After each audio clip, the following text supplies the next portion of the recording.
Customs হাউজের অংশটুকু, বিশেষ করে এই কাস্টমস হাউজের অংশ এবং তার সামনে যেই অংশগুলো ছিল প্রতিটা জায়গাতে আসলে যেই কম্পার্টমেন্টালাইজড একটা ভাগ ভাগ করা ছিল, প্রত্যেকটা জায়গা ছোট ছোট করে ভাগ করা এবং ভিতরে আপনার অনেকগুলো অংশ যেটা আপনার স্টিলের তৈরি, স্টিলের স্ট্রাকচার দিয়ে একতলা দোতলা পর্যন্ত আছে। এখানে অনেক কম্বাসেবল ম্যাটেরিয়াল ছিল, মানে হ্যাজার্ডাস যে ম্যাটেরিয়াল এর লোডটা অনেক বেশি, মানে অকুপেন্সি লোডটা অনেক বেশি, যেটার জন্য আমাদের এত সময় লেগেছে। আর আরেকটা বিষয় যেই এখানে যদি অ্যাক্টিভ অথবা প্যাসিভ মানে আমাদের যে কোনো ধরনের ডিটেকশন সিস্টেম যদি থাকতো এবং তার সাথে প্রোটেকশন সিস্টেম থাকতো তাহলে হয়তো এতটা দুর্ঘটনা ঘটতোই না। এই ধরনের কোনো বিষয় আমরা এখানে পাইনি, যার কারণে আমাদেরও বেগ পেতে হচ্ছে, আমাদেরও তদন্ত করে বের করতে হবে আসলে কখন কিভাবে এই আগুনটা ধরে। যাই হোক, আমাদের নির্বাপন দিলেও যেহেতু এখানে স্টিল স্ট্রাকচারের ইস্যুটা অনেক বেশি, এরা হিট অনেক অ্যাবজর্ব করেছে এবং হিট এখনও রিলিজ করছে। হিট যেহেতু রিলিজ করছে তার সাথে তার অথবা অন্যান্য কিছু কম্বাসেবল ম্যাটেরিয়াল রয়ে গিয়েছে, এই জন্য ধোঁয়া কিছুটা দেখতে পাচ্ছেন। তবে ভয়ের কোনো কারণ নাই, কোনো ফ্লেম নাই। আর ফ্লেম যদি হয়ও তাহলে আমাদের 4টা ইউনিট এখানে অবস্থান করবে টিল যতক্ষণ পর্যন্ত আপনার এই ধোঁয়াগুলো থাকবে।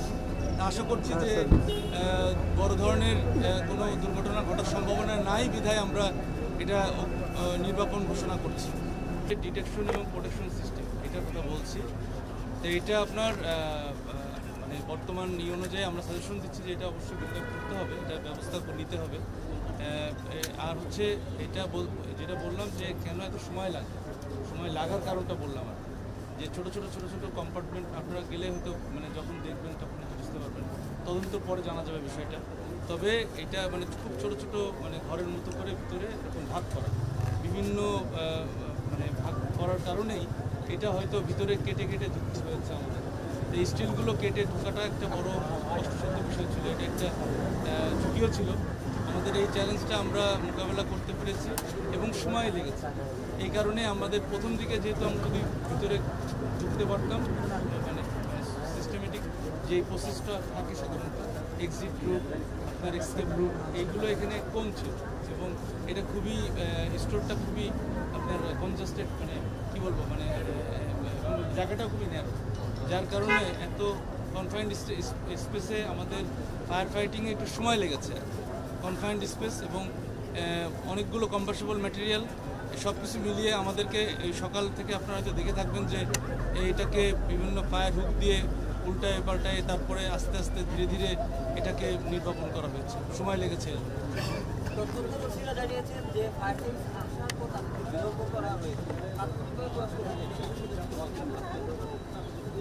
ফায়ার সার্ভিস আসার পরে গতকাল আমাদের ফায়ার সার্ভিস এবং সিভিল ডিফেন্সের ডিজি মহোদয় বলেছেন এবং আমরাও কোথা থেকে কোনো আমাদের রিপোর্ট পাইনি যে ফায়ার সার্ভিস এখানে আসার পথে কোনো বাধাপ্রাপ্ত হয়েছে অথবা বিলম্ব হয়েছে। এমনি স্বাভাবিক ফায়ার সার্ভিস চলে আসে, ফায়ার সার্ভিস এখানে দাঁড়ানো ছিল, পানি দিতে পারে না, কোনো ধরনের জটিলতা ছিল কিনা আসার পরেও কেন আমি বুঝতে পেরেছি। আমি একটু ক্লিয়ার করি, সেটা হচ্ছে যে এখানে ফায়ার সার্ভিস আসার কথাই না, অ্যাকর্ডিং টু ল তাদের ফায়ার ফাইটার থাকার কথা। আন্তর্জাতিক শাহজালাল বিমানবন্দরে আর নিজস্ব অগ্নি নির্বাপন ব্যবস্থা আছে, নির্বাপন দল আছে। আপনারা এখানে ঢুকে সেটি আসলে কি পেয়েছেন, তাদের যে নির্বাপন যে ব্যবস্থা সেটি সক্রিয় ছিল কিনা, এখানে ফায়ার হাইড্রেন্ট থাকার কথা, নিজস্ব অগ্নি নির্বাপন ব্যবস্থা থাকার কথা আন্তর্জাতিক শাহজালাল বিমানবন্দরে, সেটি আপনারা পেয়েছেন? আপনার ধারণাটা একটু ভুল আছে, আপনার তথ্যটা একটু ভুল আছে, আমি সঠিক করে দিচ্ছি। এখানে যে ফায়ার ফাইটিং সিস্টেমটা আছে এটা ইন্টারন্যাশনাল একটা মানে অপারেশনাল, মানে এটাকে অপারেশন করার জন্য যে কার্যক্রম করার কথা সেটার জন্য আপনার ফায়ার ফাইটিং সিস্টেম রয়েছে, এটা বেবি চকের রয়েছে। আর ফায়ার সার্ভিস এবং সিভিল ডিফেন্স রাষ্ট্রীয় একটা সংস্থা যার কাজ সব জায়গায় বাংলাদেশের 64টা ডিস্ট্রিক্টে যে কোনো পয়েন্টে সে কাজ করতে পারে। এখানে আসার কথা না, থাকার কথা না, এই ধরনের কোনো রুলস রেগুলেশন অথবা কোনো জায়গায় কোথাও লেখা নেই, পরের ইনফরমেশন। আর আপনাদের সবার যে একটা জিজ্ঞাসা যে ঢুকতে দেরি হয়েছে কি বাধা দিয়েছে, এই ধরনের কোনো কার্যক্রম অথবা কথাবার্তা অথবা কোনো কিছুই তো আমাদের কোনো তরফ থেকে আমরা পাইনি। আমি জানি না যে আমরা বুঝতে পারছি না যে আপনাদের বারংবার এই কোশ্চেন আসছে। আমরা আবারও খোলাখুলি বলছি ফায়ার সার্ভিস সঠিক টাইমেই যেভাবে স্বাভাবিক গতিতে অন্য জায়গায় যায় সেইভাবে স্বাভাবিক গতিতেই মানে যে গতি আমাদের যে নিয়মতান্ত্রিকভাবে যে জায়গায় স্পটে আসার কথা আমরা সেইভাবে এসেছি এবং এখানে কেউ বাধা দেয়নি অথবা কেউ বিলম্ব করাই নাই। আপনারা মনে হয় বুঝতে পেরেছেন? না, অন্য কেউ বিলম্ব করাই নাই, আমি তো বলে দিচ্ছি। সেটা তদন্ত করে দেখতে হবে যে ভিতরে যেগুলো আপনার অগ্নি নির্বাপন যেসব বিষয়াদি ছিল এগুলো কাজ করেছে কিনা তদন্ত সাপেক্ষ তদন্ত করে দেখতে হবে কাজ করেছে কিনা।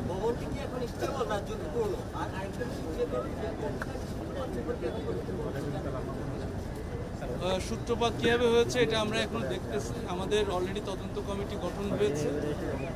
এটা আমাদের প্রাথমিক রিপোর্টে যে নির্বাপনের পরে সাধারণত হয় এবং তদন্ত কমিটিটাও তারপর পরই। আর এটার জন্য আমাদের একটু সময় দিতে হবে, আমরা একটু দেখে তারপরে আমরা যাচাই বাছাই করে তদন্ত করে বলতে পারবো সূত্রপাতটা কোথা থেকে। আর আরেকটা যেটা জিজ্ঞেস করেছিলেন যে এখানকার যে স্ট্রাকচারটা কতটুকু ঝুঁকি, এটা অবশ্যই ঝুঁকিপূর্ণ, কারণ এখানে যেহেতু টেম্পারেচার অনেক হাই ছিল, আপনার 2 দিন প্রায় আজকে দিয়ে 2 দিনই হচ্ছে বলা যায়, 1 দিন প্লাস 1.5 দিন 24 ঘন্টা পার হয়ে গিয়েছে। এত টেম্পারেচারের কোনো কিছু সাধারণত কনস্ট্রাকশন ধরে রাখতে পারে না। এই জন্য আমরা ভিতরে দেখেছি বেশ কিছু ফাটল ধরেছে, কলামেও ফাটল ধরেছে। এটা অবশ্যই ঝুঁকিপূর্ণ, তবে অতটা ঝুঁকি নয়।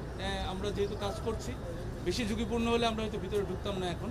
তবে এটা ঝুঁকিপূর্ণ হালকা রয়েছে এবং আমি আশা করব যে এই ভবন কর্তৃপক্ষ তারা অবশ্যই এটা জরিপ করে এটা বের করবেন যে কতটুকু ঝুঁকিপূর্ণ। পরিবেশের উপর কোনো প্রভাব পড়বে? যেহেতু কেমিক্যাল ছিল, মেডিকেল ইকুইপমেন্ট ছিল, বিভিন্ন ফার্মাসিউটিক্যালসের এখানে কেমিক্যাল ছিল, র মেটেরিয়াল ছিল, ওটা যেহেতু এখন এইখানকার আপনারা কি মনে হয় পরিবেশের উপর কোনো প্রভাব পড়বে এই ঘটনায়?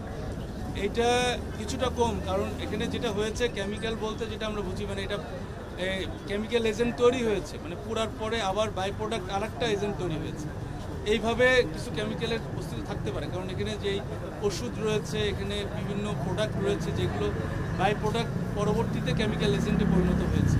সুতরাং কিছুটা পরিবেশের ক্ষতি তো অবশ্যই থাকে, তবে এতটা নয় যে আমরা নিঃশ্বাস নিতে পারছি না অথবা বাতাসে আমরা চেক করে যতটুকু বুঝি যে আমাদের মিরপুরের যেরকম কেমিক্যাল গোডাউনের যে ঘটনা, এটার সাথে এটা অতটা ওরকম কেমিক্যাল তেজস্ক্রিয়তা অতটা নেই।